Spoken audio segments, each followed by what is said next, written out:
Okay. Yeah. So thank you for having me today here in this particular FDP.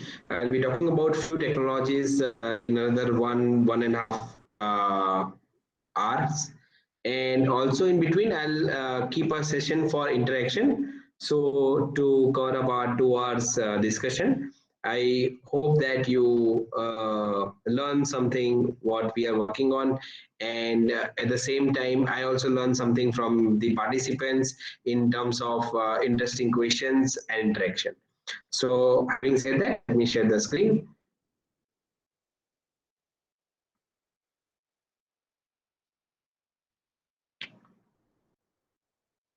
Okay, so I hope that you can see my screen. Can one of you please confirm? Yes, sir. Yes, sir. Okay, Everything is nice. Yeah, yeah, everything is great. nice. Yeah. Okay, so today I'll be talking about a few advanced technologies for brain-computer interfacing. Before I go towards the technologies, let us understand the role of medical devices in healthcare. Okay, and then we will see that why brain-computer interfacing or neuroinstrumentation or implantable devices for brain in particular is of importance. Now, I also will be talking about a little bit more about cancer diagnosis other than brain cancer. So we'll see. The first thing always is the screening, right? If the screening tools are great, we can screen the patient at early stage. Now, we will see some of the tools that we are working on for screening the neonatal hearing. A neonate is a baby born within 2 days, and we want to see if the baby can hear or not. So, how accurate your screening tools are there? Before we go to accuracy, we will talk about why we want to develop those kind of tools and what's the need, what are the gaps, and how developing the neural instrumentation or related technologies would solve that. So screening, having said that, screening is not just for neural hearing, but screening comes under a lot of other domain. If you want to screen a person suffering from cancer, let's say if you talk about breast cancer or brain cancer, right, we have to go for MRI. We have to go for mammography in case of breast cancer. Same thing if you want to talk about diagnosis, right? Once the cells or tissues are looked under the microscope by the pathologist, we look at the, so if you study the cells, it is called cytology. If you study the tissues, it is called histopathology. So first, always cells are studied either in terms of FNSC or in terms of the solution or in terms of swab or in terms of taking the cells from mouth in case of oral cancer and looking at the morphology of the cells. Right. So, what is the morphology of the cells? Morphology of the cells is the cell to cytoplasm ratio, double nucleation, the elongation, and other parameters. So, 6 different parameters pathologist looks into, and the diagnosis that comes out is called atypical. If the cell morphology changes, then the diagnosis is atypical. If the diagnosis comes as atypical, the person has to go for histopathology, where the tissue is taken out and is studied using biopsy. So, diagnosis technique, how we can improve the screening, how we can improve the diagnosis. Once the patient is diagnosed, the treatment comes into play. Now, when you talk about treatment, right, suppose you have 3 drugs and all 3 drugs are meant to kill a particular disease. Which drug to administer to a given patient? We should know that, isn't it? So, a patient-centric platform is of a lot of interest to a lot of clinicians. If you can develop a patient-centric platform where you can tell out of 3 drugs which drug will be more effective, then the treatment would be better. So the efficacy of drug or the efficiency of drug onto the in vitro platform before administered in vivo platform is of importance, right? So now let us understand these 3 terminology. One is the in vivo. In vivo is within the body. Ex vivo. Ex vivo is outside the body. In vitro. In vitro is when a platform is developed and the study is done on the platform, it is called in vitro. So we will be talking about in vivo technologies, we'll be talking about ex vivo technologies, we'll be talking about in vitro technologies, we'll also be talking about non-invasive and minimally invasive and invasive technologies. Okay. So invasive is when you enter the body, right, by opening the, for example, open heart surgery is an invasive technique. But curing a patient by using a catheter is a minimally invasive technique, right? So a glucometer is a minimally invasive because you just prick the finger, minimally invasive.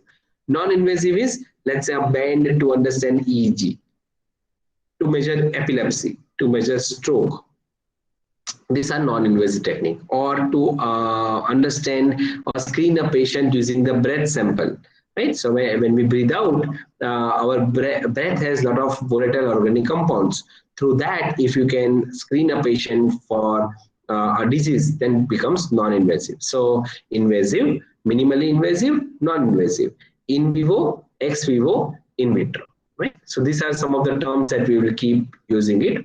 Now, if the treatment is done better, then the restoration should be faster. Once the restoration is faster and the patient is discharged, we had to monitor the patient, right? How the patient is doing, how fast he is recovering, are there any problems or side effects of the particular treatment? This all comes under monitoring. So if you see, the medical devices in healthcare plays an extremely important role, right from screening all the way to monitoring. And that means that you have a lot of area under these domains where you can opt for research and development.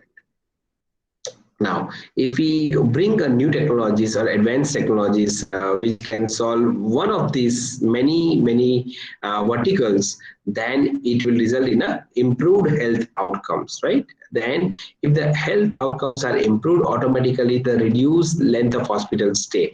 A lot of patients, when they enter the hospital, the amount of time they spend in the hospital is equivalent to the spending that they have to make out of their pockets. Out of pocket expenditure will reduce if the length of stay in the hospital is also reduced. So how we can do that? By having a treatment which is faster in nature, which is affordable in nature. So reduce length of hospital stay. Next comes accurate diagnosis and targeted treatment. I told you, right? Targeted treatment is give a drug to a patient which will be more effective for that particular patient. So patient-centric platform. Accurate diagnosis. Diagnosis should accurately pinpoint whether it is invasive or minimally invasive, it is invasive or metastasis, non-invasive. For example, if you take a cancer, then invasive or non-invasive cancer. What does that mean? When the cancer from the primary sites, the cells will move to secondary sites and creates a cancer. It is called a invasive type of cancer. When the cancer or cell stays at one point, it is called non-invasive type of cancer, right? The another term for invasive type of cancer is also metastatic, right? Metastatic cancers. Now, let us go for the next one. Reduce burden on medical resources. How? By increasing new number of devices, technologies. If you bring it, then we don't need to import that many medical devices, and thus we will not be really dependent on the import and other countries to develop technologies for us. Right. So that is another thing. Just give me 1 second. You can meet Arjun. Huh? I am in lecture. I can meet you at 1:45. Yeah, thanks. Yeah, I'm sorry. Let us continue. Increase access to care. So when you reduce the import, right? How if you reduce the import, if you become self-reliant equivalent Hindi becomes Atmanirbhar. All right, so you are self-reliant, and we were, if you see from our history, right? Once we start making things in our country, automatically the profit of it, automatically the expenses reduces. So making something right here is always advisable, is always better for our country compared to importing the devices. Next comes to increase access to care. How many number of subjects can use the facility that is available? So if you bring the facility into the primary healthcare, it is very important because our primary healthcare or and the secondary healthcare is not that strong compared to our tertiary healthcare clinics or tertiary clinics. What does tertiary clinic means? Tertiary clinics means big hospitals, right? Secondary clinics means hospitals in district. Primary clinics means the hospitals or clinics in the villages. Now, if we want to give access to larger number of people, we need to bring the technologies right from tertiary all the way to primary health, right? So that is where we want to focus, and that's what my lab focuses is on developing technologies that is affordable, that is available for a lot of our citizens. Now, even these numbers that you see a little bit worrisome, we don't have to worry because the things are getting better. Hospitals per bed, 1.3 per thousand. But if you see, a lot of new medical colleges are coming up, and that's why a lot of doctors will increase from zero point 0.7, it will increase to at least 3-4%. That will be really great. 18% of the communicable diseases by 2025, while at 82% non-communicable disease. Now, what is communicable disease? All of us are now aware of this pandemic, right? So it's a communicable because if one person gets it, second person next to that person will also get it. It is communicable. It is infectious, right? But still, you see 18% share, while 82% share is still non-communicable disease. So we need to focus that even though communicable disease spreads faster, the number of deaths because of the non-communicable disease is also really high. I'm not saying that the number of deaths because of the communicable disease is low, it is really high, but 82% is shared by the non-communicable disease like stroke, right? Heart attack, that's what I mean. Cancer, right? Non-communicable, but it is causing that many deaths. So this is another research area that we need to focus that, okay, can we develop a platform to detect a communicable disease such as COVID or such as tuberculosis or such as malaria, right? And lot more. But along with that, can we also develop a tool that can diagnose or cure a patient faster, right? And that is where the 82% of the non-communicable shares would fall. I'm just giving you this overview so that when we talk about these medical devices, you will kind of, I hope you will kind of appreciate why we require to work in this particular domain. Okay. So the next one that we are looking here is that from 2008 to 2020, if you see the consumables and implants, diagnostic imaging, instrument appliances, patient aids, everything is increasing, right? But if you see that the Indian medical industry, it is only 1.3%. The contribution is only 1.3% compared to other countries who are dominating this market, particularly US, Germany, France, Japan, now China, right? But if with the current ecosystem that we have, with more number of young people joining this particular the research domain, want to work on medical devices, wants to work on developing advanced technologies, wants to work on developing AI-based systems, right? Want to start companies, entrepreneurship, right? A lot of government support towards that, and a good amount of ecosystem that is created. The enabling policy framework and ecosystem, from that our industry estimates a potential growth to 28%. Even we reach to 20, it is still a great value from 1.3%, right? How can we do that? By working together. So let me go to the next slide. Yeah. So in this slide, these are the leading market segments, but on this particular plot, we need to focus more is that dark blue color is 2018, light blue is 2019, and water blue is 2020. Now you see total market size for medical devices is increasing, right? Total local production, our production in our country is also increasing, but total exports are slightly increasing, but imports are tremendously increasing. This is where we want to work on. Our exports should go high and our imports should come down, right? So that is where we should focus on. and that we can only do by reducing the imports and increasing the export is by doing R&D, developing new tools, medical devices, focusing on several different domains. All right, so let us see what we focus in our lab. The key focus areas are both non-communicable and communicable disease. We work on bacterial infection. We are on a project related to COVID, and soon, once we get the ethical clearance, we will be testing some subjects. We are working on breast cancer diagnostic systems. We are working on screening tools for oral cancer. We are working on catheter for atrial fibrillation, which is a heart disease. We are working on catheter for tracheal inflammation, which is trachea is a windpipe. We are working on ENT with an ENT surgeon on developing a slicer, tissue slicer.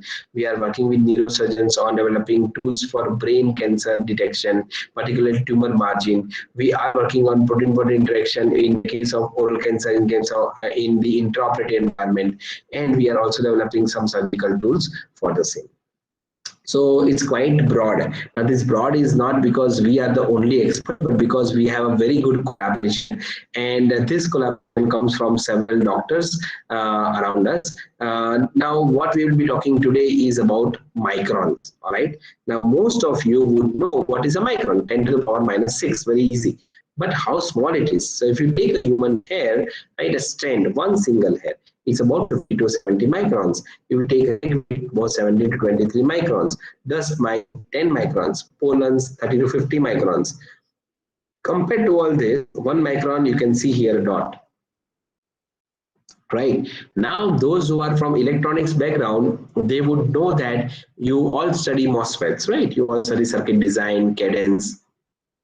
From that, what you know that the technology is moving towards few nanometers, 5 nanometer, 3 nanometer, like that. So if 1 micron is this tiny, you understand how would be the nanometer. And that's why you require a laboratory which is free of any dust particles. It is called clean room. So we have developed two different kind of labs. The first one is the lab which is class 10,000. Now, if you go in numbers, then class 10,000, class 1,000, class 100, class 10, class 1. Class 1 is the cleanest one. Okay. So lab which class 10,000 environment we have here in my department, and there is one more lab which is class 1,000. As you can see, class 10,000, the gowning procedure is different compared to class 1,000, and we have almost a lot of tools in the laboratory to work on these advanced technologies. But for students who or the colleges which do not have this kind of facilities, IISc has a very nice way of including making the equipment available for students and researchers in form of IEP program, which is done by Government of India, and we have a Center for Nanoscience and Engineering, which helps the student to fabricate those devices. If the devices are of importance and of interest, I can also help for the same. So like I was telling, that we work on several different domains because we have a very strong team of collaborators.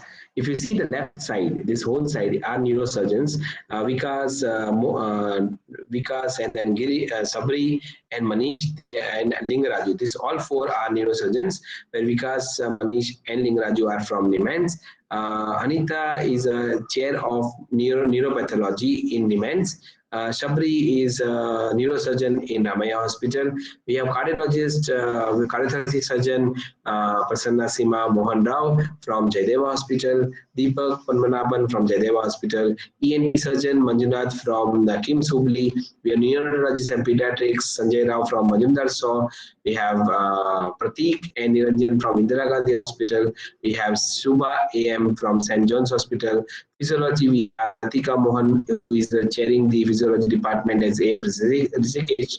We have Dr. Mahesh Chandra as a neurophysiologist. We have oncologist and Dr. Gayatri from Assam Medical College, Dr. Vishnu Kurpat from Jaydeva Hospital, Dr. Sonal Asanaf as liver transplant surgeon in Esther Medical. We have Dr. Narayana Subramaniam, who is chairing the head and neck oncology in Shankar Hospital. We have Dr. Moni Abhinayam from Cochin Cancer Institute. We have Satish Prabhu, who is from Oxford, and Dr. Jayant Vaidya from University College London. So now you can see that the problems that actually the doctors face, the surgeons that they face during their surgery, the clinicians that they face during the diagnosis, right? The pathologies that they face during the screening and diagnosis. These problems are given to us, and we try to address those problems, right? And that's why we have so many projects. Now, before I start the implantable devices or brain computer interfacing, I need to and I have to, right, both acknowledge the funding because without the support from different funding agencies, none of the things that I will be showing it to you today would be possible. Starting with my institute, Indian Institute of Science, very generous setup grant that was given to me for establishing these laboratories and to buy some equipment. Then from DST, SERB, STARS, MHRD, DRDO, Rajiv Gandhi University of Health Sciences, and DT. So several funding agencies are funding some of the projects. So where we published, right? We published in IEEE Sensors, we published in Nanoscale Advances, we published in Journal of Biophotonics, we published in IEEE Transactions of Biomedical Engineering, we also published in Journal of Micromechanics and Microengineering, and we also go for applied spectroscopy reviews, mechatronics, biosensor electronics, clinical biomechanics, and so on and so forth. So these are some of the publications right from my laboratory here at IISc in last 5 years. So thank you for hearing this part of the work. Now let us come to the actual topic. Now, this all things I gave it to you as a background to understand that what's the reason of us working in the medical devices, how it is useful, what kind of laboratory generally people require, and now we will go on some of the technologies that we are working on in my lab, right? We will talk about flexible electrode arrays for ECOG signal recording. We'll talk about the time frequency analysis for automated epilepsy screening. We'll talk about smart probe for brain tumor delineation and some microneedles for epilepsy. So the clinical challenge that we'll be talking to start with is the human brain tumors. Now, brain tumors, as you know, right, very difficult to first of all diagnose. If diagnosed, then we have to treat it. Earlier the diagnosis is done, the chance of patient survival also increases. Now, there are several categories in this. One is called low-grade gliomas, there's a glioblastoma, there's a schwannoma, there's a meningioma. And when you see the way our brain works, right? So this is the frontal region. This is the temporal region, which is nearby your brain, nearby above your earlobes here. Then you have a central region at the center, your occipital region, which is exactly behind here, right? And this occipital region actually helps in looking and processing, all right? And then, of course, the eye movement and voluntary muscle movement is a sensory region, somatosensory cortex, right? And motor function is there, memory, emotions are there, speech muscles are there, language comprehension is there, object recognition is there. So it is very complex, right? Very difficult, very complex. But at the same time, if there is a tumor, there are surgeons who can extract or resect this tumor with 99% success ratios. So what is the problem then? Why we want to, if there is already everything is there, what's the reason of us working in this domain, right? So the gap here is that if you see in this case, let's say this one, right? You see low-grade gliomas. I hope you can see my laser. Yeah, laser is there, right? Laser pointer. And the way they treat is they cut a bigger section instead of just cutting this one, just to make sure that the complete tumor is resected, complete tumor is cut. All right. So to do that, what they remove is the normal part of the brain. The normal part of the brain, which has other functions, as you can see here. So how? What is side effect? The normal part, which is resected, would be associated with some kind of functionality for a person, right? Either it is an eye movement or a muscle movement or a the speech movement. So we need to make a probe that can give a margin to the surgeon so that the surgeon can operate as close as possible to the tumor boundary, right? Closer to tumor boundary means you are resecting the complete tumor, but you are not removing the normal tissues.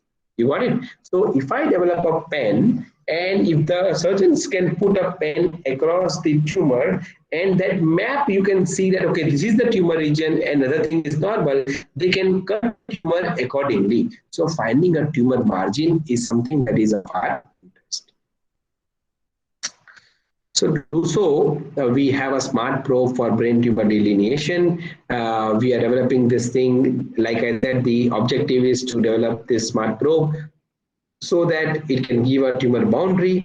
And we are looking at several modalities to understand which modality would be useful for developing this particular probe, whether it is an electrical modality or whether it is a mechanical modality or whether it is an acoustic modality, right? And for the same, what kind of sensors that we need to design and integrate with the probe. So we will be talking about micro sensors for electrical characterization, mechanical characterization. We'll talk about a system because before you develop a probe, you need to understand how the tissue properties would change when we talk about the brain, right? So we'll be talking about the system, and then we will see what kind of results we get from using these three different modalities and how it will be used. So when the surgeon operates, let's say a brain tumor, the skull is there is a craniotomy. Either it's a 4 centimeter hole that they make, and then they can access the dura. They open the dura. Then there is a CSF. CSF stands for cerebrospinal fluid. Once you open the dura, CSF comes, and the brain is kind of floating in CSF. All right. So when you see the brain, it looks like something like what we are showing here in the photograph, and it's very difficult to actually find out the tumor boundary, right, with reference to normal brain surrounding the tumor. It's with the expertise of a surgeon that they try to address this issue, and they address and they cut a little bit bigger section than exactly next to the tumor boundary, and then where we can develop a probe with all these things that I was talking about. Now, this is how the tumor is diagnosed. They go for direct electrical stimulation, electrocardiography, ECOG. Now you understand what is EEG, electroencephalogram, right? The signals that we measure from the scalp. This signals actually originates from brain. When it originates from brain and comes to the scalp, there is an impedance that is provided by the skull and the tissue and other things.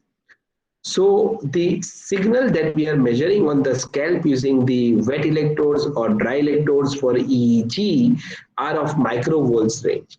But when you directly place the electrodes on the brain, like you see in this particular photo, if I directly place the electrode on this brain, it is not anymore EEG, but we can say it is a ECOG. Now, what is ECOG? ECOG stands for electrocardiography. Okay, electrocardiography. So now let us see. This is your ECOG. So we will show it to you some of the implantable devices that we have fabricated, and we have done some experiments by implanting this device in rat's brain. Okay. Now another one is Raman spectroscopy, fluorescence imaging, ultrasound. This all here comes under awake craniotomy. What is awake craniotomy? The surgeon will operate the patient when the patient is awake. This part of the brain, of course, it is uh, they give the chloroform and they numb it, but the patient is still awake.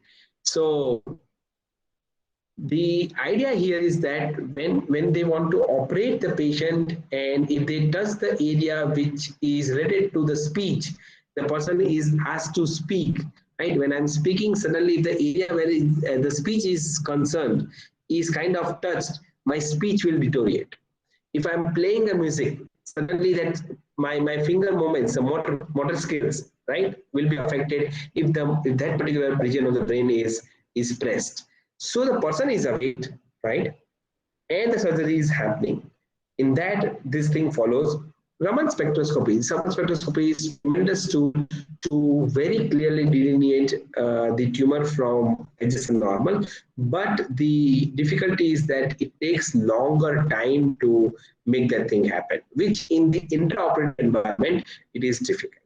Fluorescence imaging relies on the secondary biomarker to create fluorescence. So that's a difficulty, right? Ultrasound, as most of you know, but ultrasound probe using, we need to work on ultrasound array, which is called piezoelectric micro machined ultrasound transducer arrays.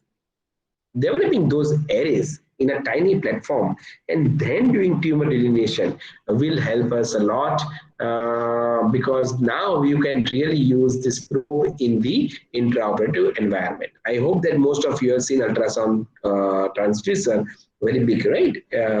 But we are designing an array of ultrasound transducer that can be integrated with a pen-like structure so as to be used in the brain tumor resections. After the surgery is done, the chemotherapy is given and the radiation is given. So as I was telling that there are different things that are used intraoperative MRI. You can see the right one. For that we require infrastructure intensive, and it is also requires huge amount of investment. Yes, it is of course very important because we are talking about human brain and human life. Next goes Raman spectroscopy. The difficulty with this is the portability is low, the cost is high, and ease of use is also requires a expert to operate this. Also, it is not real time, right? External agents that are required is not required here. In fluorescence, external agents are required to create the fluorophore and to create the image. It cannot be used to delineate low-grade tumors. How it is rapid and real time. The portability is also very good, but the cost is low, but ease of use is not so, because again you require an expert to look into the secondary biomarkers and to use the fluorescence imaging. So what we are proposing? We are proposing a smart probe that can be used, something that you can see here. There is a spectrospan and there is a dune margin.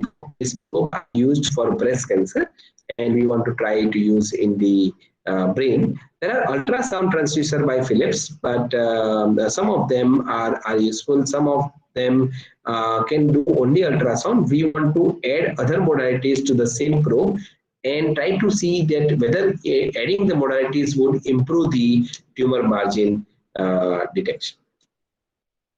So this is what I was talking about, that there is a platform, right, on which once you place the probe, it will create an image that can help the surgeon to find out the tumor margin. And this platform consists of electrical sensors, micromachine ultrasound transducers. They already filed a patent on this. The engineering drawings. Very important point here, and to bring it is that for work like this, right, it is important that you work in a collaboration, right? It is not work for only electronics engineer. It is work that requires electronics engineers, mechanical engineers, software because you are developing a UI, you require physicists, you require material scientists, right? You require doctors, who is a biologist. So it's an interdisciplinary research domain, right? Not everything requires all of them, but if you have a good collaboration, right, and you work as a team, the chances of getting a success would be really high. So try to have an approach of collaborating with multiple people with different domains, right? If required for certain project, rather than trying everything by yourself. So this is my understanding of advantage of collaboration. Of course, you should also be really strong in what you do, but also take advantage of other people expertise as well. So what we are looking at? We are looking at the electrical properties like resistivity and impedance. We are looking at acoustic properties using ultrasound. We're looking at the stiffness by using the mechanical sensor. We can say stiffness, elasticity, viscoelasticity. Uh, Now, this is the chip that we have fabricated. I am not too sure of your training in this particular domain of microfabrication, so I'll not go into detail, but it's a very simple process. The chip is fabricated using a silicon wafer. For those who understand microfabrication, for them, it is a silicon wafer, then you oxidize the silicon wafer, spin coat photoresist, do pre-baking, and then remove the photoresist from the region where you want to create the probe, right? And then on that, you can deposit metal, and then you dip this wafer into acetone, and the photoresist will come out. And the region where you have or not, the photoresist was not there, the metal will stay, as you can see here. This process is called lift off process, lift off. Okay. Once you do that, you'll be able to see a sensor which you can see in the which is your scanning the electrode microscope image of the biochip. We say it's biochip because we are using the biological tissues. That's why we call this as a biochip. Now there is a tissue placed over biochip. There is a side field context for biochips, and there is a one chip on the top, one chip on the bottom. This is a chip, okay? So now if there is one chip on the top and one chip on the bottom, if I apply voltage, right, these are two electrodes. If I have voltage between up, top one and bottom one, and if this chip touches this particular tissue, what will happen? There is a voltage across the tissue, so there will be some current passing through the tissue depending on the resistance of the tissue. So from there, so this is a system that we have developed to do this experiment. From that, what we were able to see is that the resistivity of the fresh tissues is different. When we compare fresh tissue, that means the tissue that is immediately from the patient, we take it and compare the fresh tissue with the cancerous tissue, which is also fresh. The resistivity of the normal tissue is higher compared to the cancerous tissues. Whether you talk about fresh tissues or you talk about 1 week old tissue kept in a formalin, or you talk about a fixed tissue which is again formalin fixation with 6 months in formalin. In all the cases, we were able to see that there is a significant statistical difference between the normal tissues and the cancerous tissues, which is tumor. We look at different regions of the brain. We look at hippocampus, we look at gray matter, we look at putamen, thalamus, and then we also look at the intersection, which is crisscross bundles, to understand that how the resistivity of different parts of the brain is different.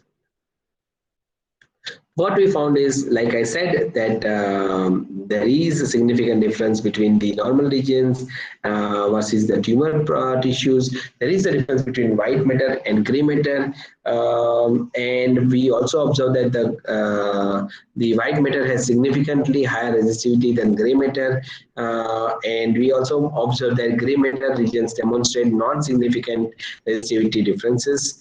Now, once we understood the electrical property, which is the resistivity, we wanted to also understand the mechanical property, which is the stiffness. So for that, we fabricated piezoresistive sensors. Now, we all know what is the difference between piezoelectric and piezoresistive. Piezoelectric is when you apply a pressure, there is change in voltage. Piezoresistive is when you apply a pressure, there is change in resistance, right? So we have fabricated the piezoresistive sensors using boron diffusion.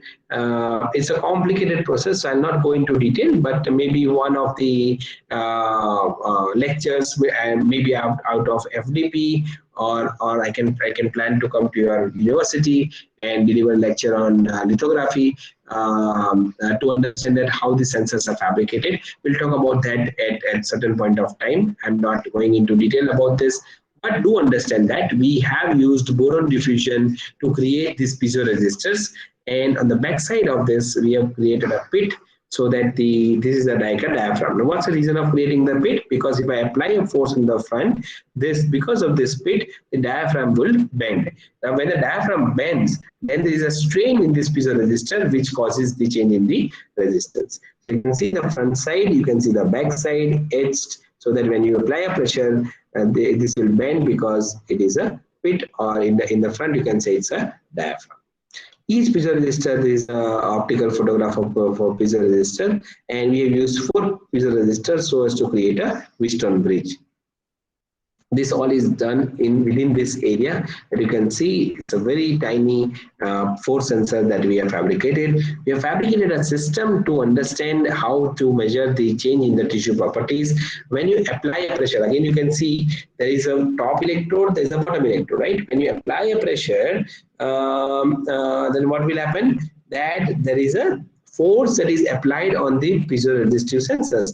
That force, the force that you apply and the force that is received, it depends on the tissue that is between the two sensors. And if I apply a force, let's say 0.2 Newton, is same amount of force that the bottom chip will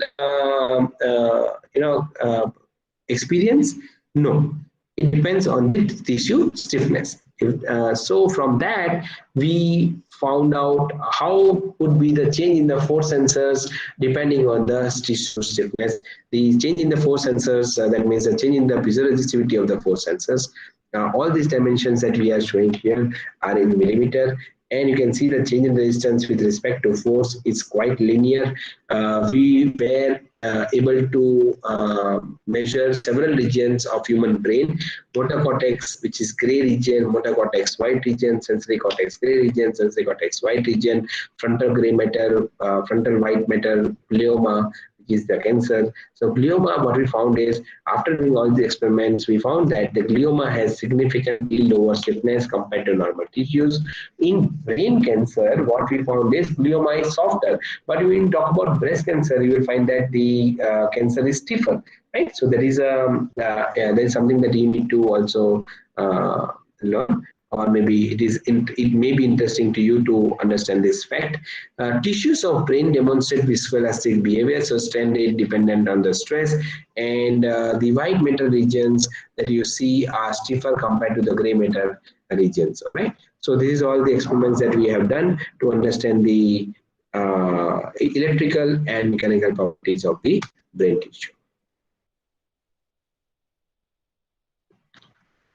Okay, so before we go to the next challenge, let me stop here and understand and learn from you if you have any questions for me, and then we'll continue this discussion. So I am opening the floor for any questions. Feel free to ask questions, even though you feel that it is not relevant. Don't worry about it. Please go ahead and ask. I'll continue about other two topics in a while. Like I promised, I will speak till 1:45, all the way 2 hours. I'll use it. In fact, I can speak for more time, but I don't want to invest more time on and take time from other speakers. Right? So please go ahead and ask questions, and I'll continue after that.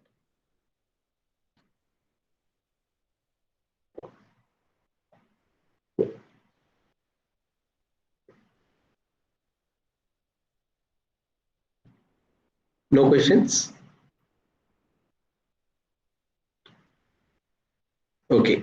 So Ravish, can I continue then if there are no questions?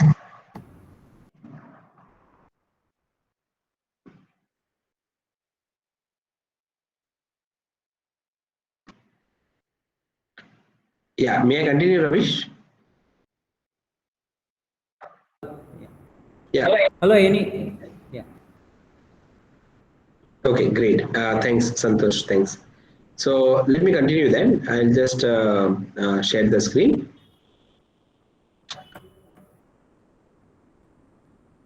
Okay.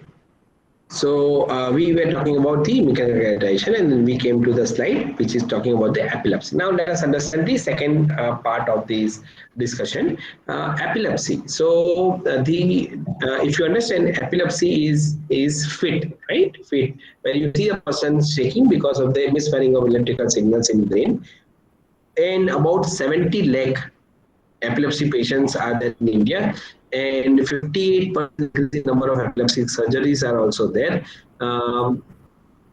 The Point is that there is mostly this epilepsy is created by using anti-epileptic medications or anti-epileptic drugs, which is called AEDs, right? Anti-A, epileptic, E, drugs, D. If you said drugs, so D and small s, AEDs, okay? But there is a one epilepsy or a part of epilepsy called intractable epilepsy, where the surgeon has to remove that part of the brain to cure the patient. Okay, so to do that, again, I talked about brain in the previous subject or previous topic, and you all know now that if you remove part of the brain part that you are removing also is related to the body functions, right? Whether it is visual functions, is a hearing functions, speech, muscle movement, and many more. So instead of removing the part of the brain to create that to cure the patient, how about you make needles and only burn certain area and try to see whether that can also work to improve the diagnosis, the treatment. But not only that, our other understanding was to understand the efficacy of drug. Okay, what does that mean? Our understanding was to create or to understand the efficacy of drug. What does efficacy of drug means? So suppose a new drug comes to the market, a company or pharmacy has to invest billions, at least a 1 billion or in few hundred millions to bring the drug to market. We are interested in proposing an animal model where the drug, when you insert the needle, this is a needle, okay? This is a needle with recording electrodes here. So if you insert the needle in a rat's brain, you will understand the ECOG signals. Now I told you, right? Electrocardiography.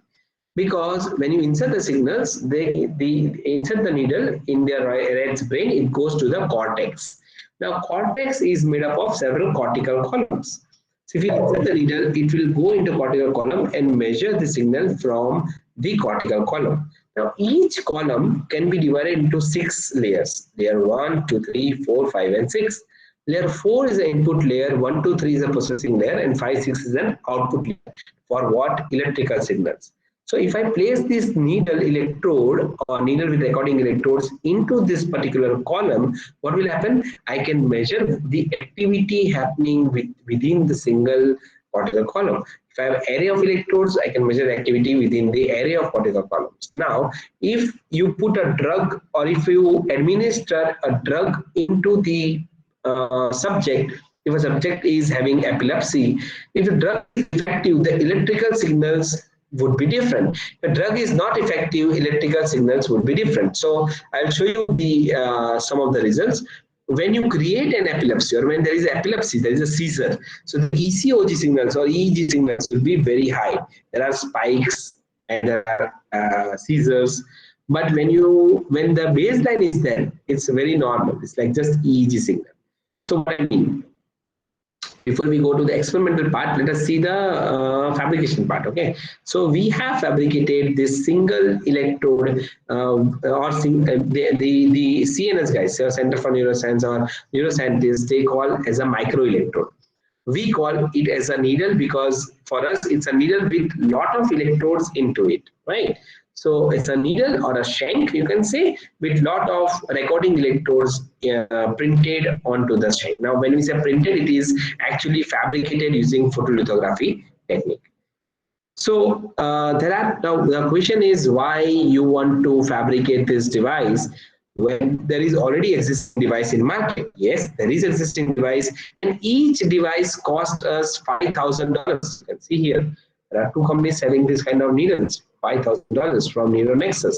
And if some of the electrodes are not working, it's class B, then we can get it at $700, but still it is very expensive, right? So can we go and fabricate a device that can be affordable, that can be used, that can be used by researchers and can be used by pharmacists or pharmaceutical companies, right, to understand the efficacy of a given drug? What does that mean? I'll tell you in the next slide. Yeah. So this is just a schematic of the needle. This is actually fabricated needle, and it is placed on one cent, and you can see it's very small, tiny, and all the electrodes are very clean. And this is an actual fabrication process of how we create this particular needle. This is an SEM image of the single micron needle with recording electrodes. And this is we have deposited gold and chrome for recording, and this is how we are actually doing the experiments. We open the rat's brain, and then we insert this needle into the rat's brain. When you insert the needle into the rat's brain, you will get the signal called ECOG, which is electrocardiography. How we do that? We use cytone daisy board to transmit these signals, which is our ECOG signals via Bluetooth, using the OpenBCI USB dongle, and we record the local field potentials, which is called LFP, or you can say the ECOG signals. And then we have a micromanipulator to indent or to insert or implant this needle in the rat's brain. So let us see this particular slide. You can see that we have opened the rat's brain. The needle is right here. This is the rat's brain, and then we have inserted a needle into the rat's brain. Okay. After doing that, what we are creating after the needle is inserted, we measure the ECOG signals. You can see here 13 channels. The 13 ECOG signals we are measuring. Now what we do is, and you have to always concentrate on the y-axis. Is 100 microvolts, 1000 microvolts, 40 microvolts y-axis, right?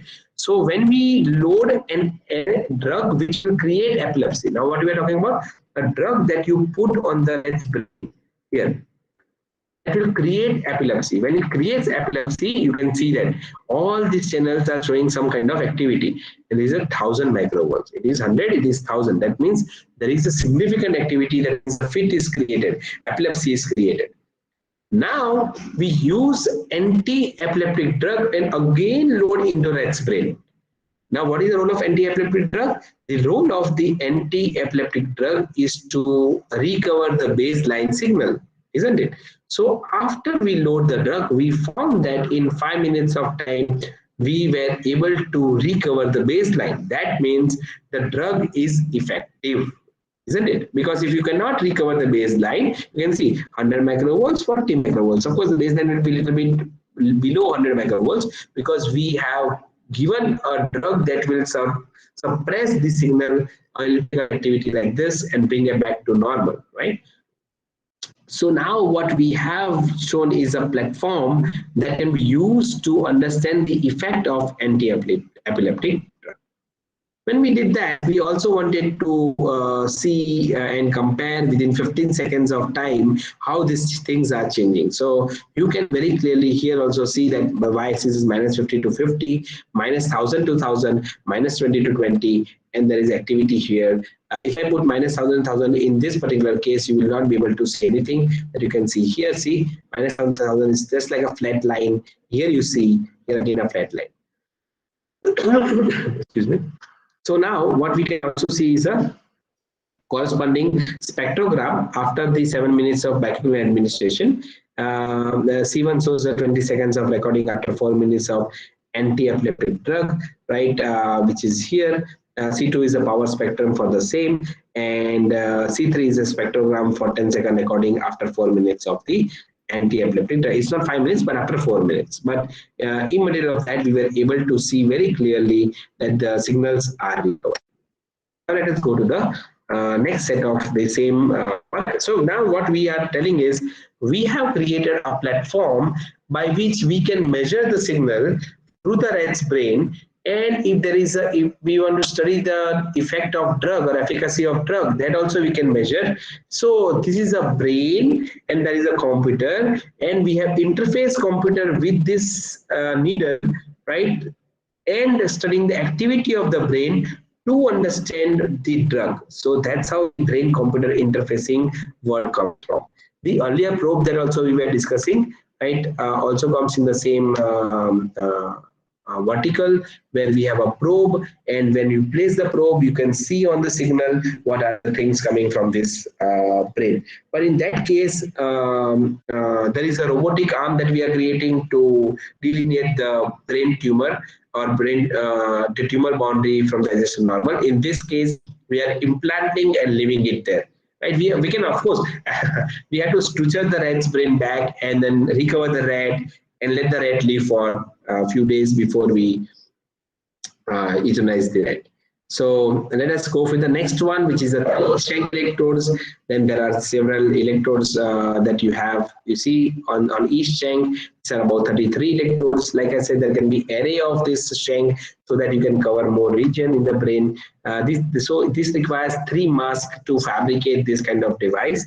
And then you can see here the optical microscope images of the fabricated mask. And then this is a process flow for fabricating this particular device. We were able to fabricate very neat and clean microelectrodes, as you can see in this image, right? And then I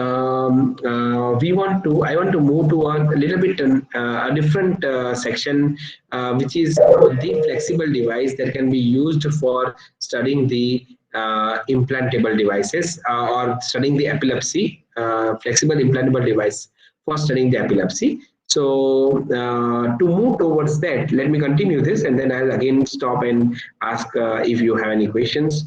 So here you can see that when the surgery is done, these are the flexible device that is placed with some electrodes onto it, right? And they are able to measure some signals. Somewhere they are not able to measure anything. This is the second example. This is the third example. Here you can see interactal spiking activities. Here you can see seizure activities. Here you can see basal signal. Then penicillin. Penicillin also causes epilepsy.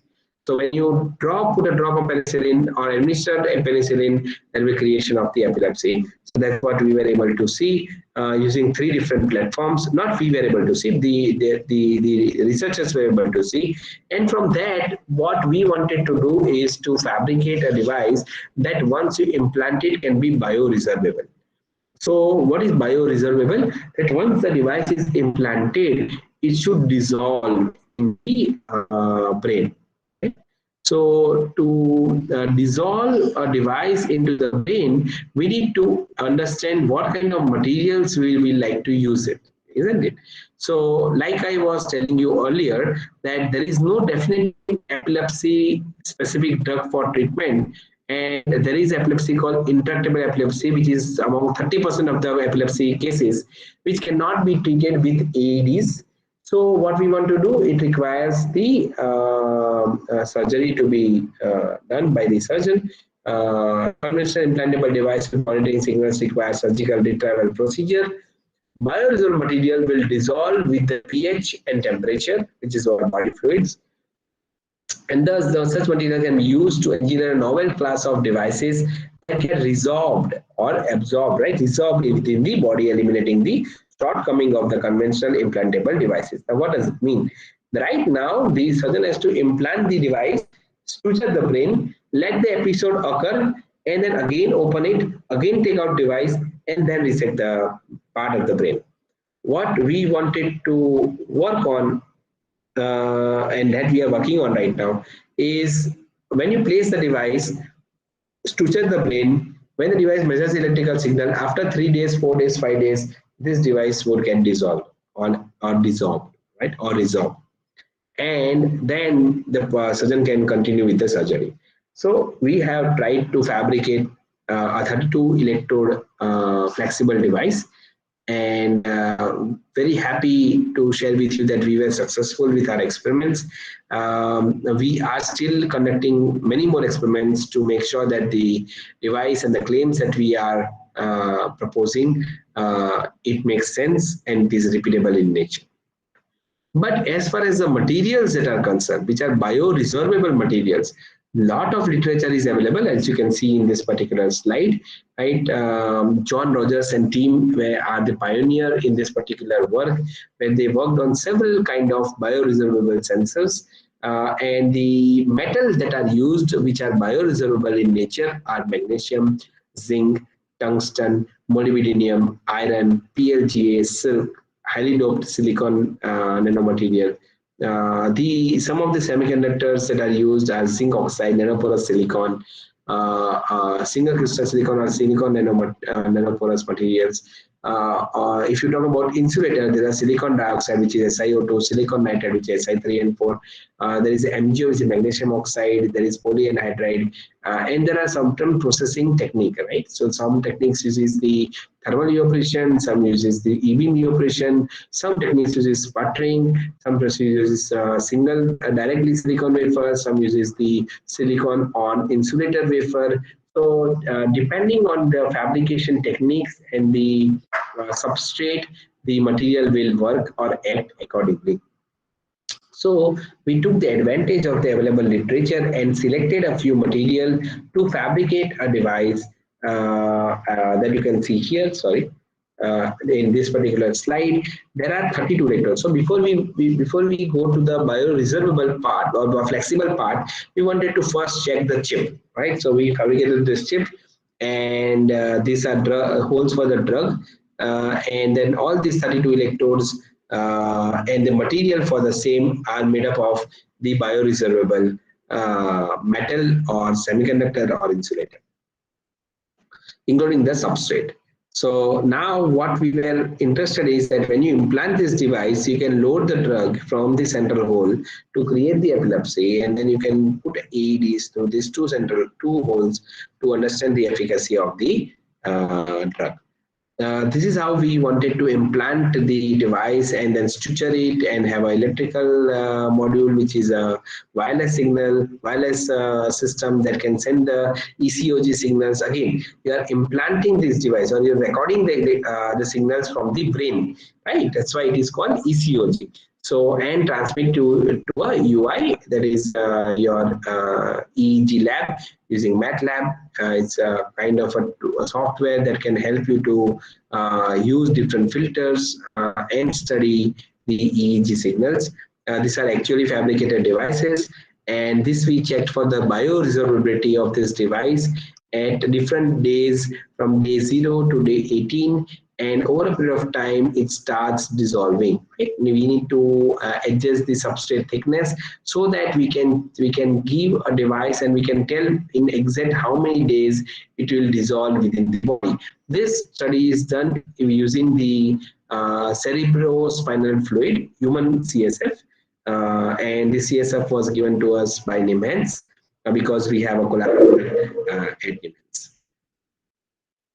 Okay, so let me move to, so now we had to further study this bioresorbable thing, but by that time we wanted to see how about flexible bioresorbable sensor, because the conformability would not be that great. It would not be conformal, right? Conformal means suppose this is an uneven surface, and if I put a silicon which is not flexible, then it will not conform here, right? We have to get the signals from all the part of the brain. So the device is such that it can be conformal. It can get the signal from the brain. It is better rather than making a stiff device. So with that thing in mind, we designed a sensor which is flexible in nature, right? And you can see on the right side that we have fabricated the flexible device with 32 electrodes channels, and this device is implanted into the rat's brain. And after that, we put a dental cement, we put the suture, and then the signals are sent through the cytone board and recorded, and then we were able to again understand the effect of epilepsy, right, and anti-epileptic drugs, right. We were able to load the or administer the drug, create the epilepsy, then cover the rat's brain, and then we were able to administer anti-epileptic drug and understand the efficacy of the same. So here what you see is the left side is the surgery. This is a brain, this is a device, and then we have taken out the context, we have put a dental cement. These are all the connections, And this is a 3D printed casing that we used, as you can see here. Rat is anesthetized, but rat does not have eyelid, right? I am sure that you know that. So that's why you can see as if the rat eyes are open, but actually it is anesthetized. Now, when you place the, when you, these are baseline, so these are ECOG signals that we were able to observe. Again, you need to focus on the y-axis, which is 200 microvolts. In this cases, all 32 channels have taken the, or acquired the signal. Then we load the epileptic drug. Okay, when we loaded the epileptic drug, you can again see the y-axis, which is 1000 microvolts. You can see here, right? Here, 1000 microvolts. So you can see a lot of seizures are created, right? This is epilepsy that is created by using the implantable device. All 32 electrodes we were able to see. Some of them we were not able to see because epilepsy are of different type: focal epilepsy, generalized epilepsy, focal to generalized epilepsy, absent seizures, right? And so that we need to understand that some part of the brain where the 32 electrodes are touching would show some electrodes would show a higher seizure effect compared to some other electrodes. Then we loaded the, we have given the anti-epileptic drug, and we were able to see that the baseline was recovered. Again, you can focus on the y-axis is 100 microvolts. All the signals we were able to recover. So now let us see again: 200 microvolts signals, 3000 microvolt signals, and only 100 microvolt signals. That means that the drugs, the AED, the anti-epileptic drug that we have given or administered to the rats is effective to the rat body, through the rat body is effective to recover the baseline signals of the brain, which is a ECOG signal. So again, to understand and to give a better perspective, right, you can see here, minus 1800 to 1800, you can clearly see a seizure here. There is nothing here and here. And then we again performed the spectrogram of the epileptic activities. In this case, we use bicuculin crystal to create epilepsy, and we also use power spectrum of 10 seconds recording after 4 minutes for initially, and then when the epilepsy is created and when the AED is administered. In all the cases, we were very clearly able to see the change in the ECOG activities. So what I'll do now is I'll stop the screen because I think the next slide is on the neonatal hearing screening. So I'll talk about this as a next part of the lecture. And I would like to again ask the audience if you.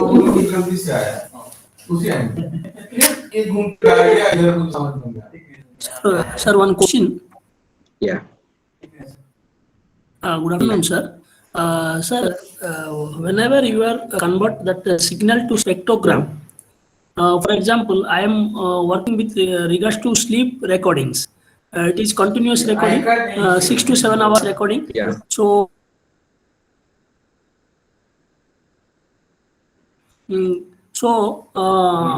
for all the 30 second, can I convert to spectrogram image? Then after I will classify, or entire duration can I convert into spectrogram, sir? No, so what we do is, so we have also recorded the EEG signal from the epileptic patients.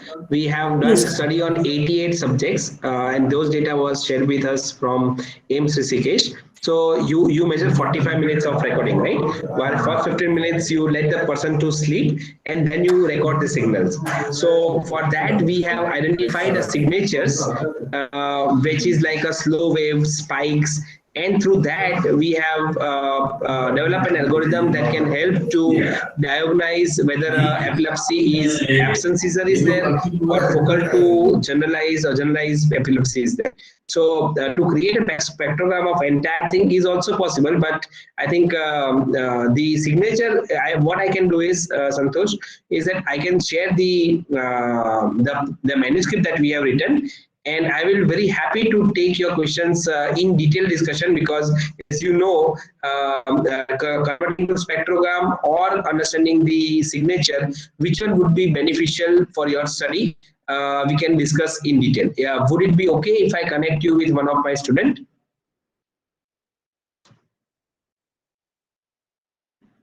Sorry, you are on mute. Yeah. Participants, any other queries are there? Question and answer.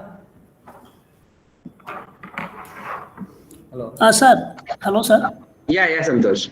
Yes, sir. Kindly connect one of your student to me so that I am having some related some doubts are there Sure, with sure. respect to. Why don't you send me an email, Santosh? My Yeah. email ID is also available in my website, right? Yes, sir. And as soon as I get your email, I'll definitely connect you with one of my students who is working on this particular research area, and I'm sure that you will get your answers solved, query solved.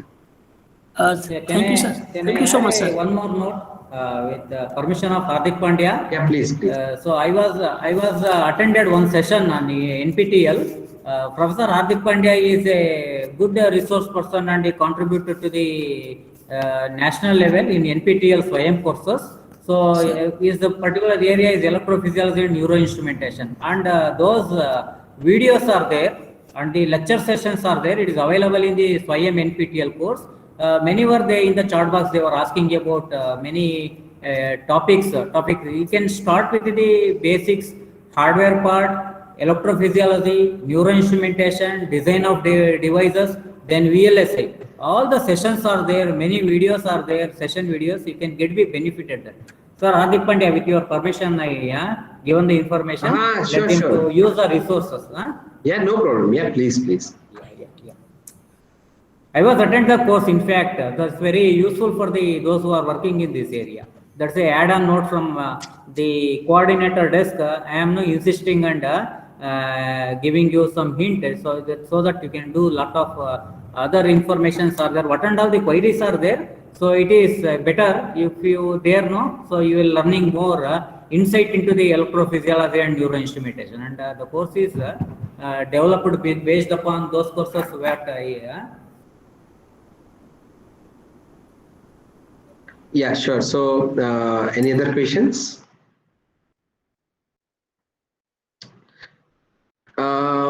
What is the frequency occurrence of epilepsy attacks? I don't, Suma, I don't know the answer for that question, because that would be a right person to talk about would be Latika Mohan from AIMS CCS. She's a physiologist, she's a doctor who understands the epilepsy in detail.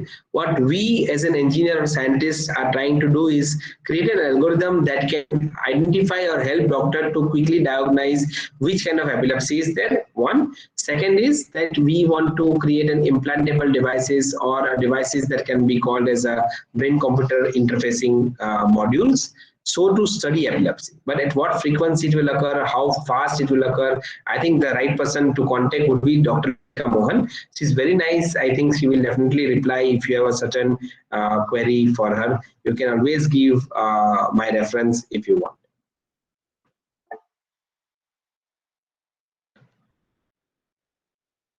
Okay, yeah, I don't see. Can I get details of speaker for designing some electrodes? Yeah, Archana, again, my information is there in the website. You write down Hardik J. Pandya and ISC, you will see the lab website. In fact, if you permit, I'll share the lab link so that you can see what we are doing, and then if required, you can approach us.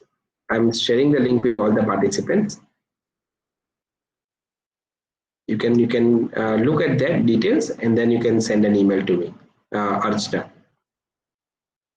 Okay, great. So I think I don't see any other questions posted in the message box, but if participants wants to ask, they can go ahead. If not, I'll continue the last part of the today's discussion, which is on neonatal hearing screening. Very interesting topic if you want to attend.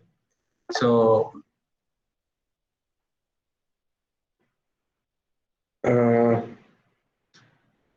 yeah, you can see the post and apply if there are any vacancies, Rajesh. But I think this is you can again send an email. I think this session, let us use it for interaction regarding the research, and regarding your possible job prospects. You can send an email, and I'll try to reply if there are any vacancies for you to apply to IIS. Okay, so I think with the permission of the coordinator, I'll try to go ahead and finish the last part of this particular topic. Yes, So, please, sir. Yes, please. Yes, yeah, please, go sir. ahead. Yeah, thank you, Rajesh. All right, so let me share the screen. All right. Okay, so now let us understand the important topic. Now, this is directly related to making a tool. And so, until now, what we looked at, we looked at a probe that can be used to delineate the normal from tumor. We saw a needle to understand the efficacy of drug by measuring the signal from cortical column. We saw a flexible device that can measure 32 different recording channels were there to measure the ECOG. And we saw the implantable flexible device and the effect of the signal acquisition in presence of epileptic drug and anti-epileptic drug, right? Now, moving further, we are talking about a tool that can be used to understand whether a newborn is able to hear or not. Okay, so that is called the quick non-invasive. Why non-invasive? Because we are not putting any needle. It is not going within the body. It falls in the non-invasive. The needle that we used is minimally invasive.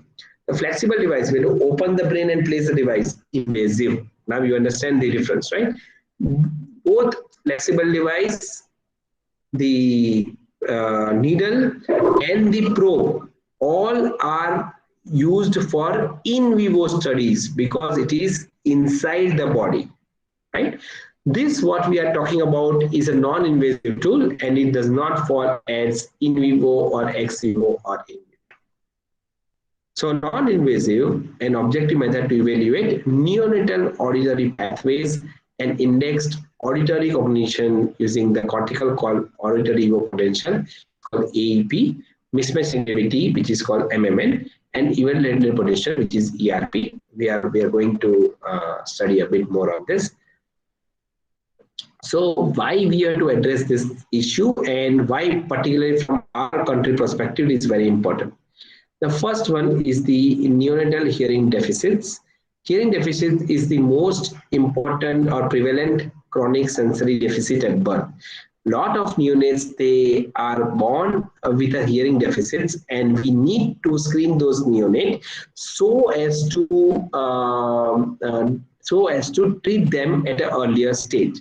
How to treat them? By using the hearing aiding tools, right, or devices that you can place so that the baby can hear. Now, what is the importance of screening those neonates at early stage? Because most of them who are not screened, only their and if they are suffering from the hearing deficits, their parents can find it out only after they are 2-3 years old, right? And that will affect the cognitive ability of a person. Cognitive ability can be cognitive brain function, there is a brain function, and also the hearing and speech, because the way you hear, you learn and you speak. So that are all the effects. Hearing loss is approximately 1 to 5 per 1,000 live births and 2 to 4 per 100 infants in ICU, right? So when we say ICU is intensive care unit, but when it is neonate, there is neonatal intensive care unit or NICU. Now, more than 80% of hearing losses in children are congenital or acquired in neonatal period. Evidence from animal and human studies indicate that central auditory pathways do not develop normally in the absence of sound stimulation. See, so this is not only affected, or it does not only affect the speech, but also the brain activities. So what are the consequences of hearing impairment? There are inability to interpret speech interpret speech sounds, like what is the difference, right? It's difficult to understand, often producing a reduced ability to communicate, delayed language acquisition, economic and educational disadvantage, social isolation, and mental health stigma. Right? Out of hospital birth and lower follow-up rates are still a challenge for many developing countries.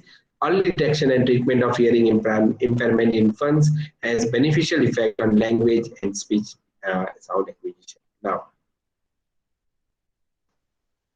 the problem here is that there is a system called BERA, which is used to screen the neonates.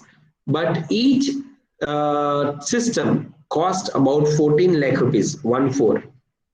And none of our primary health centers, they have BERA systems, or most of them does not have BERA systems. Even some of the secondary healthcare centers does not have that.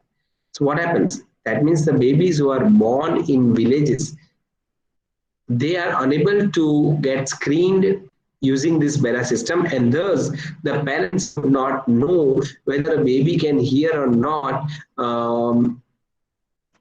and that they will only know when the baby would be 2 3 years old. All right. So we need to develop a tool that can screen this neonate quickly in affordable fashion, and that can be used by a clinician or an ASHA worker, which is a semi-skilled trained personnel, right? So with that perspective, we started working on this.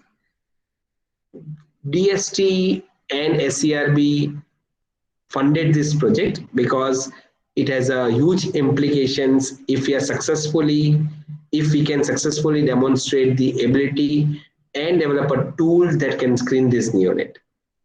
So to design and develop a neonatal hearing screening tool, NHS tool, for cortical auditory evoked potential and mismatch negativity, use this system to replicate the ABR test with BERA system, which is brainstem evoke response audiometry, and enhance the signal to noise ratio and optimize testing using wavelet denoising and performing the test in a real time.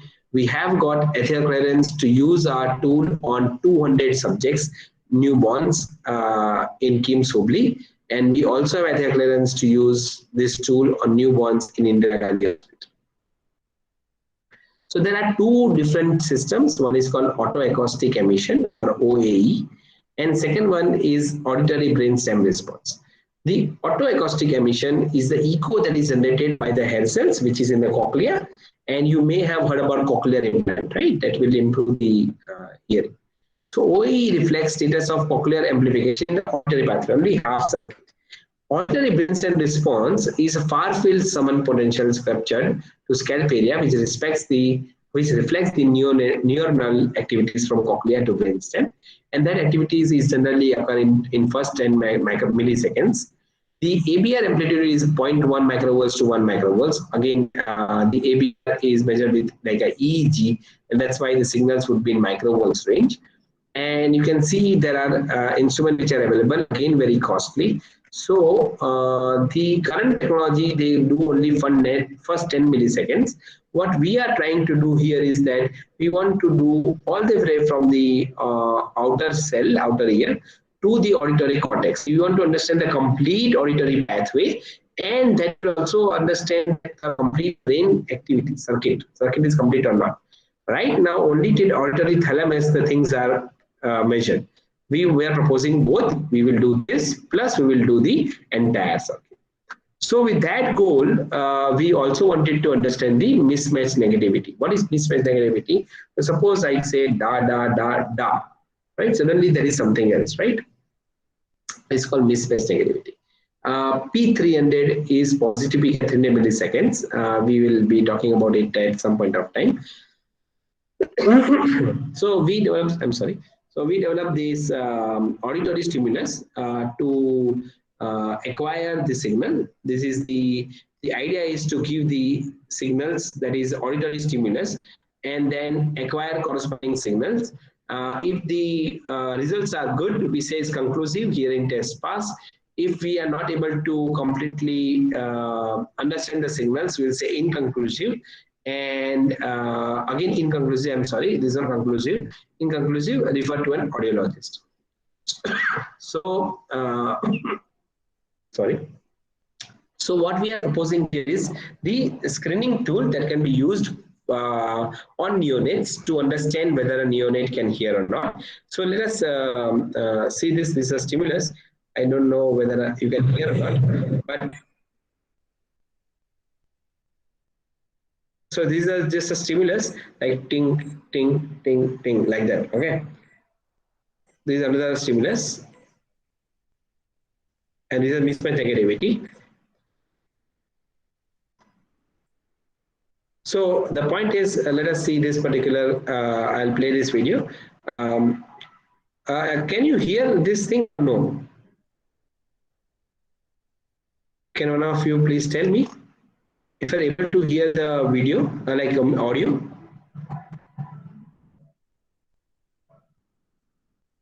Are you?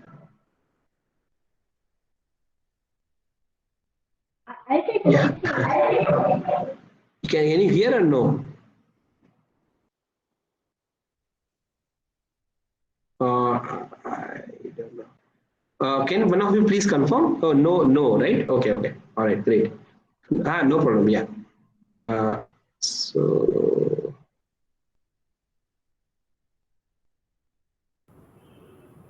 what I'll do is I'll just try to share the screen, but that's fine. What I'll do is I'll just share this particular slide with Ravish, and then he may share the screen, share those slides with all the participants. So that will be kind of easier. Yes, sir. After this session, I will be collecting the slides from you so Sure. that I can share to the all the Yeah. participants. No problem. Okay. All right. So this is anyway. You should just see the video, so you know that what is the headband that we are talking about. Here you can see on the left side. I'll play this video as well. The signals, right? So when she blinks, you can see a change. When she clenches her teeth, you can see a change here, right? And correspondingly, here you can see the blown up diagram of the uh, band that we are talking about.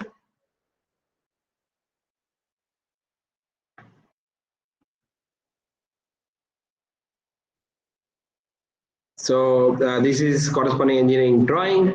And then when we give this stimulus, like I said, you are not able to hear, but I'll share the screen, share this PPT.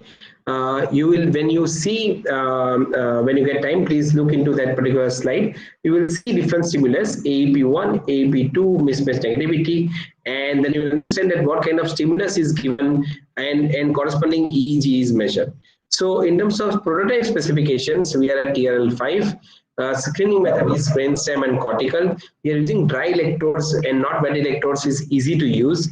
The overall size and the weight and other things are given in this particular case. We have also compared our device with existing products, right? And the cost of our device comes to some 50,000 rupees, which is really affordable from the primary healthcare center's point of view. So the translation potential, if you talk about here, is a quick, non-invasive and objective multimodal approach to evaluate neonatal auditory pathways. It is deployable in primary health centers and clinics across the country. It can help to screen the neonate and screen them for neonatal hearing screening activity, exciting possibility of auditory threshold identification and neonatal epilepsy screening. Further, you can use it for neonatal epilepsy also.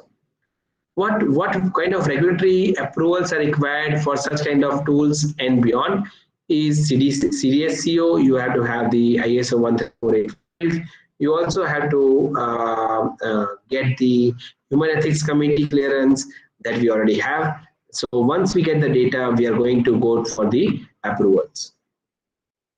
There's a good market size. This is another thing that we generally leave behind, but it's very important that our research kind of translate into actual product. And when you want to do a research, you should also learn about the market size. So it's the market size is also great. The unique feature of the proposed system is combination of brainstem and cortical response at the time of birth, which can not only help to understand the half circuit till auditory brainstem, but also till the auditory cortex. So the number of devices from Indian perspective is 4 in every 1,000 children have hearing loss. Over 1 lakh Indian babies are born every year with hearing loss deficiency. These deaths are twice compared to developed countries, and that's why the market size is really high. There is always a growth. 40% of the growth will come from different countries, particularly North America, and thus there is important that in terms of the gaps, there is no system which scans the auditory pathway beyond auditory brain stem. The current systems are expensive, time-consuming, bulky, requires a skilled personnel to use, and thus the importance of this particular system is even more.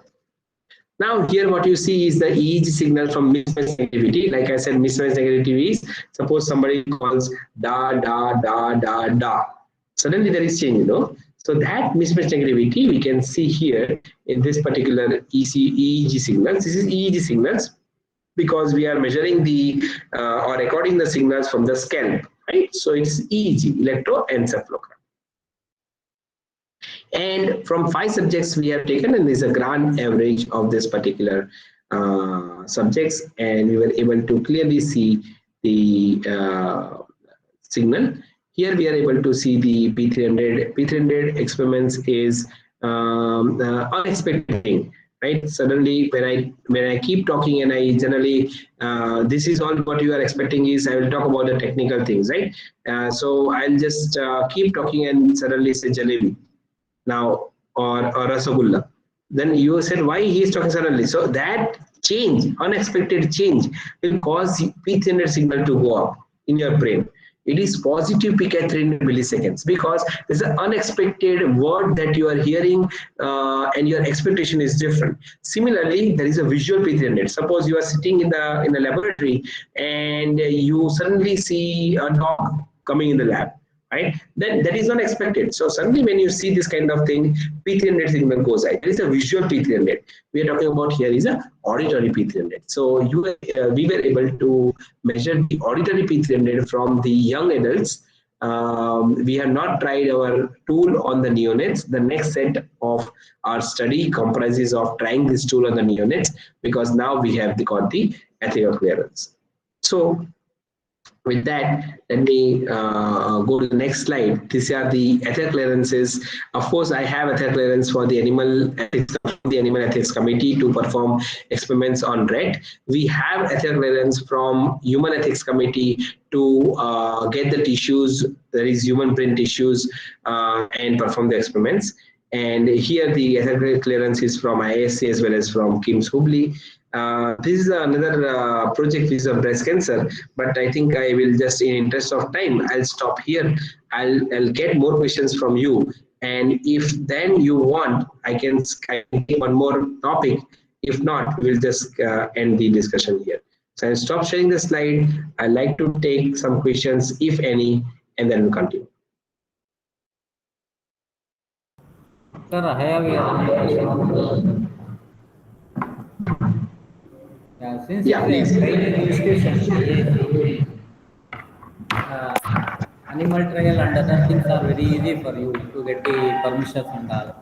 As like academicians, we are working in academia, so researches for us is very difficult. So for that, any guidelines, or we also can do some of the even now to real-time EEG on humans or subject to getting is difficult for us. Any suggestions are so how to escalate this problem, sir? Yeah. So yes, Ravishji. So the point is, you have to first collaborate with a clinician, and then ask the clinician to apply for ethical clearance along with you to an independent ethics committee. So if there is an independent ethics committee, they will look into your proposal and will approve. If you get that, getting through the independent ethics committee, if the clinician is there, will make your path very easy. So even we have the clinical clearance and ethical clearance from our clinical collaborators, we still have to apply to IISc to get the ethical clearance. So there is two-time ethical clearance that I have to get it, one from the clinical collaborator through their hospital and second through IISc. For you, I don't think you require two times. If you get it only from the clinical collaborator, that should be enough for you to use it. So I believe that if you use that path, it will be easier for you to get the ethics done. Okay, thank you, sir. I believe somebody has raised hand. No, I cannot see all the participants, so please go ahead and ask question.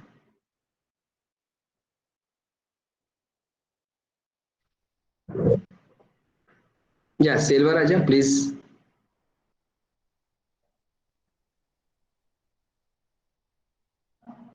You need to.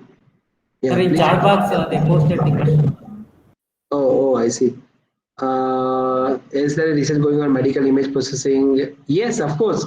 Lot of research is going on medical image processing, right? To create images with tomography and other things.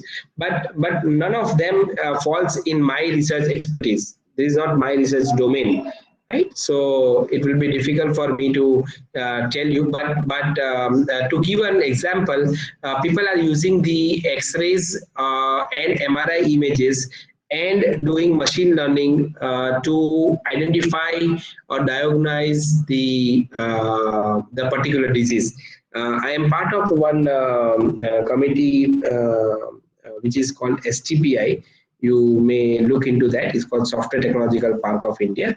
A lot of new startup comes with medical imaging problems they want to work on as a startup, and most of them falls under the images from MRI or X-ray, and from those images they want to screen a patient or diagnose a patient. So that is what I can tell for now, but like I said, my expertise is not in the area of imaging, so it will be difficult. But let me give you other software. Can you name that for similar devices? um, yeah, Cadence. You can use Cadence to design the circuit, Logan Nathan. For designing all the circuits, you can use Cadence. We can also use the COMSOL multiphysics, which is used for simulating all the devices, Selvaraja. From chest X-ray using the deep learning. Okay, yeah, great. I'm very happy that you are working on the same. But like I said, Rajesh, that is not my research expertise, and it is not correct to answer the questions which does not fall under your research expertise, right? So I would rather reserve this answer, but I'm happy that you're trying to address those issues. The difficulty that you may find is about the tagging of images, Rajesh, particularly when it comes to TB and X-rays. There should be doctors who will be tagging those areas by which they say that, okay, this is TB. And you have to get large set of data like subjects.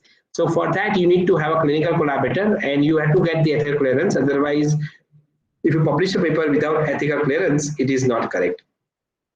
So do take care of all these possible clearances, and that will help. I'm sorry, I think I already have shown you in this video so many surgeons with me, right? So if you are doing PhD with a supervisor, your supervisor is the right person to send an email or find out the contact. Um, I will not be a right person to help you in that domain, Rajesh. Unfortunate. Sorry.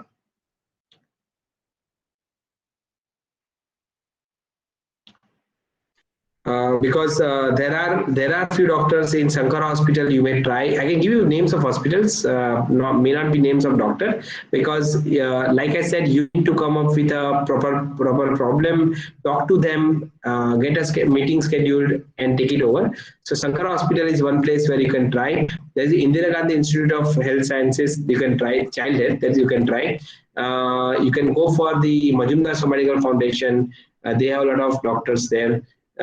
So yeah, there are many. Like you can try to AIMS CCK, AIMS Delhi, AIMS Jodhpur. So there are so many places where you can try to schedule and find a doctor, radiologist in particular, who can help you to take the images or can collaborate with you.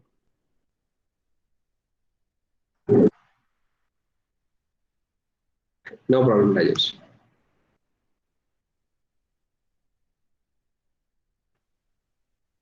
Okay.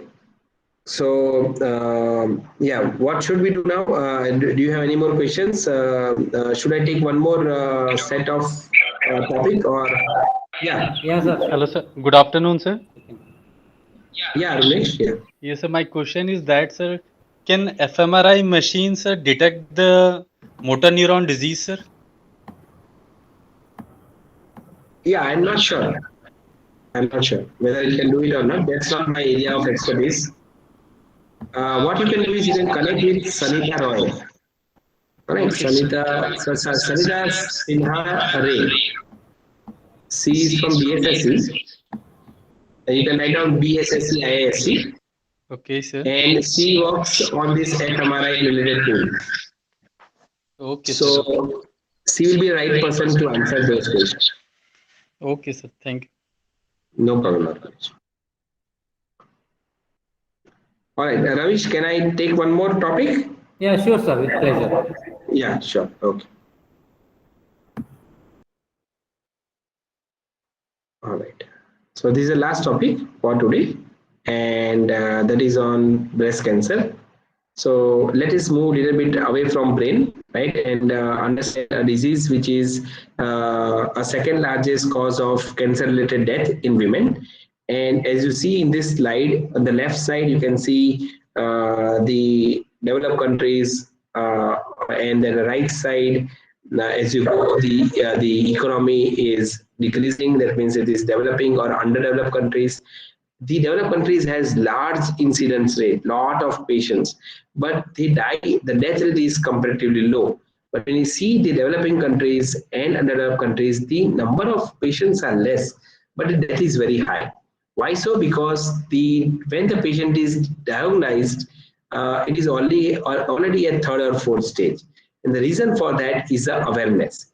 None of us are aware, right, that what should we do for understanding or for screening the breast cancer, right? And how should be the protocol to test the health of the breast, right? So it's a very important disease, particularly to address this disease, because, like I said, it causes a large number of cancer-related death. Actually, second in the world for women. When it comes to men, it is prostate cancer. So when you talk about anatomy, right, there is a duct, there is a lobe, there is a fat, and there is a nipple through which we all were blessed to be fed or we had our mother's milk, and because of which we can boost today about our immune system, right? But the unfortunate part in this is that most of the breast cancer occurs in duct, and it is called ductal cancer. If it occurs in lobes, it is called lobular cancer. If it occurs in lobes and duct, it's called mixed tumor cancer. If it is inflammatory, it is inflammatory cancer. If there is a mucus, it is mucinous cancer. All right. So these are two videos. Again, I'll share these videos with Ravish. So like I said, 70% of the cancer is in duct and is called ductal cancer. 20% of newly diagnosed cases are non-invasive. Non-invasive, it will stay in the same region. It will not, the cells will not metastasize or move to other part of the body. So if it is invasive, it goes to other part of the body and create another tumor, secondary tumor. All right. So the awareness, I was talking about awareness, right? Mammography every year for women between 40 to 54 years. Every 2 years, 55 and above. Right? How many of you today who are attending this lecture knew about this? Very few. Right? So the point is awareness. If we as learned people don't know about the screening program that a person has to go through, how you expect the people who are a little bit less fortunate of not getting education, right? So the point is, all adult women are encouraged to perform breast self-examination to see at least a month, right? Self-examination, whether there is a lump, there is a mucus, if there is inflammation, right? If so, they are advised to go to the clinical breast examination where the doctor will check. If still the doctor is suspicious, they will ask to go through mammography. And if mammography is suspicious is there, then they are asked to go for the biopsy. Biopsy is where the tissue is taken out. And once the tissue is taken out, it is sliced to understand different biomarkers that are present: estrogen, progesterone, HER2 plus minus. Now, all these things are there. Then what is the gap? The gap is that when the surgeon is operating a patient in the intraoperative environment, they have to send the tissue to the path lab and wait till the confirmation comes to make sure that the complete cancer is resected, complete tumor is resected, right? So that is the time that a patient has to be there in the intraoperative surgical environment. What we wanted to work on was before 3 years, 4 years, is to develop a system that can rapidly tell a doctor during intraoperative surgery that whether the tissue is still, the resected tissue is cancer or it is now normal. If the boundaries are normal, then the surgery is successful and he can start suturing the patient. So as I told you, the number of cases very high, the mortality is comparatively low. But what we wanted to propose was to design a system that can understand the change in the tissue properties using 3 different modalities: electrical, thermal, and mechanical. Right? So in electrical, we were interested in understanding resistivity and impedance. We were interested in conductivity and diffusivity when it comes to thermal conductivity, and elasticity or stiffness when it comes to mechanical modality. And we were also interested in understanding the coupling effect of all 3 modalities. Now, this was before 3-4 years.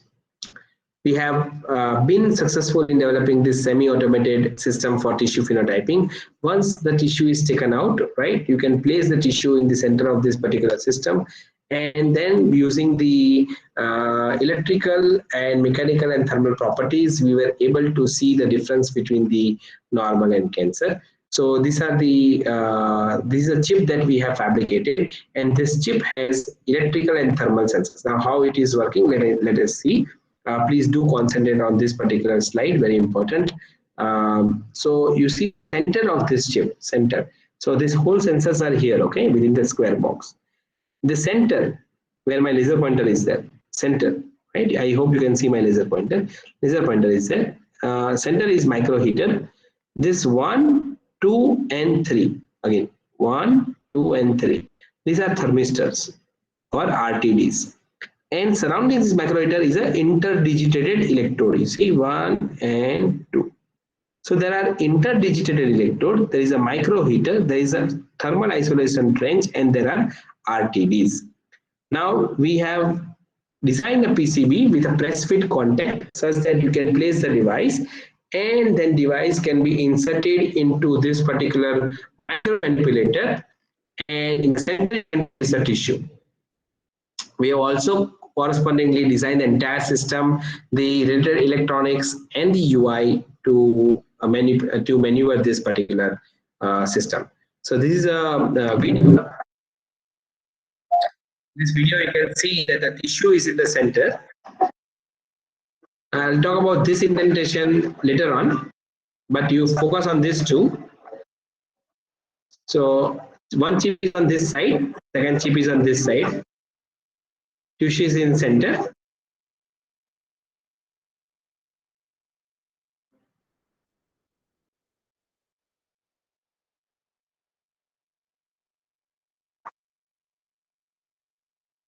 Right. So when it touches the tissue, you apply a voltage, and change in the current will occur depending on the resistivity of tissue.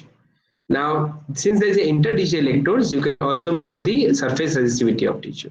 Now there is a heater on one side and thermistor on another side. So if I apply heat on one side, there is a T1 temperature on this side. You can measure T2 on the another side using the RTDs. So from that you can understand thermal conductivity. So now what you can measure? You can measure the electrical, see here, one temperature, source temperature, and the temperature that is across the tissue. So you can measure thermal conductivity. If you apply a voltage between two chips, you can measure the electrical resistivity. If you apply voltage across the interdigital electrode, you can measure the surface resistivity. So when we did that, we found that the when you take the normal tissue and you heat the normal tissue at 25 degrees centigrade to 37 degrees centigrade, there is no significant change in the resistivity values. But in case of the cancerous tissues, we were able to see a significant change or statistical difference between the tissue heated at 25 compared to 37. And here you can very clearly see that if you just get one sample from the patient and you heat it, and if there is a change, that means there is a cancer. If there is no change at different temperature, the tissue is normal. Very interesting observation, and that's why we submitted this paper and is now under revision. This is again 25 degrees centigrade and 37 degrees centigrade. Formalin fixation versus deparaffinized tissues. So you understand fresh tissues, right? Then when you dip this tissue in formalin, it becomes formalin fixed tissues. When you put in wax and you store it in a tissue bank, and then you take the wax out, it's called deparaffinized. So all these things are there. Thermal conductivity, what we observe, that there is no significant change either in normal tissues or the cancerous tissues at different temperature. However, there is a significant change between normal tissue at 37 and cancer tissue at 37 versus normal tissue at 25 and cancer tissue at 25. So thermal conductivity of these tissues are different when at 25 or measured at 37. Right? That's another observation that we were able to see, and from that we were able to conclude that if you have this system with a chip that we have shown can measure the change in the electrical property and thermal property. So we have also done experiments with mechanical force sensor and understood its stiffness, but however it will take another 20 minutes for me to explain that particular chip. So I'll stop here, and I look forward to meet you again either through FTPs or in person or some other platform, through some other platform. Right now I'll stop here. Very interesting research is ongoing in the laboratory, and all credits to my students because without them nothing that I am showing today would be possible, and also to my collaborators. So once again, I'll thank Ravish and the team for today's FDP, right, for inviting me, and I'm open for any questions and follow-up. Thank you. Yeah, any questions? If it is not, a lot of discussions that is held, and a marathon research session that is for you given in a good manner. It is a time from the coordinator desk to propose vote of thanks to Professor Hardik Pandya. So Professor Hardik Pandya is a very serious researcher and a very youngster, down to earth. So whenever in the research aspect, no, after they attend some of the research many years, so they for the societal cause they were sharing all the things. But all the time, no, I communicated to Pandya sir. He is very sober and all the time showed interest. And he invited to the laboratory, IAC laboratory, and a lot of good session in NPTEL Swayam courses are there.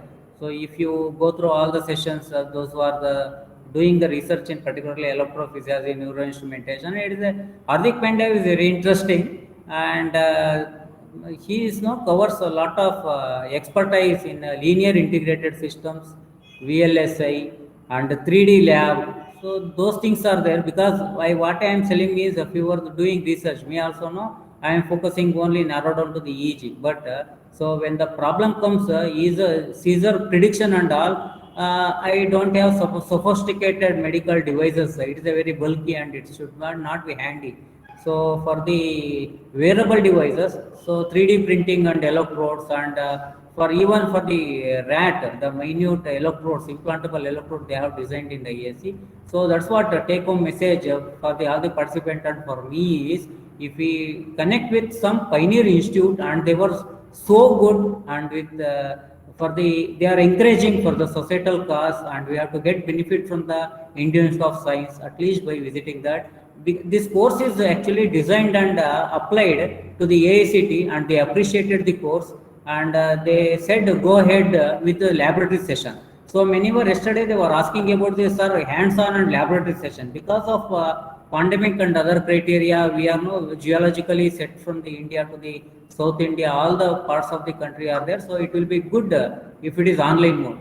So that's what actually the laboratory session was kept with the permission from the Professor Hardik Pandya sir. So in next coming days, if the things are better, so we'll organize another advanced topic in this biomedical area, instrumentation, then possibly laboratory and all is possible, it seems. So yesterday, very many participants they were asking hands-on and live video and all. So that is intention of having the design project medical devices and the laboratory. That's what he explained. Yeah, we can do that. We can do that once the pandemic is over. That's what. So I am taking your permission prior itself. Sure. So make same with these things with the same zeal and enthusiasm. So we want to visit your IIC laboratory and from just having a lab session would require a certain permission from the institute. That all we sort out, because it's a pioneer institute and with permission